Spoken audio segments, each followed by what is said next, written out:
Une Europe dans la crise, les années 20 et 30. La révolution communiste de 1917 va entraîner une série de répliques de plus ou moins grande ampleur qui vont susciter l'inquiétude dans une Europe fatiguée par la guerre. Par exemple, en 1919, à Berlin, les spartakistes tentent de s'emparer du pouvoir. Menés par Karl Liebknecht et Rosa Luxemburg, ils résistent pendant plusieurs jours avant d'être écrasés par les corps francs de l'armée allemande. Quelques mois plus tard, c'est le tour de l'Italie d'être secouée par des grèves communistes très violentes, notamment dans les usines Fiat de Turin entre 1919 et 1921.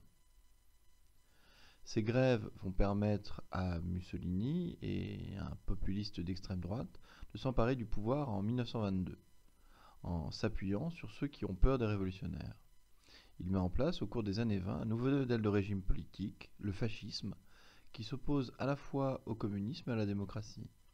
Les principes de base du fascisme sont parti unique, culte de la personnalité autour du chef du parti, Mussolini, embrigadement de la population, et notamment de la jeunesse, et répression des opposants par la violence. Ce modèle séduit car il met fin à l'agitation révolutionnaire. Autre motif de colère après la Première Guerre mondiale, les traités de paix. En Allemagne, notamment, l'opinion publique a très mal vécu le traité de Versailles, que le pays a été obligé de signer en 1919 sans avoir pu le négocier.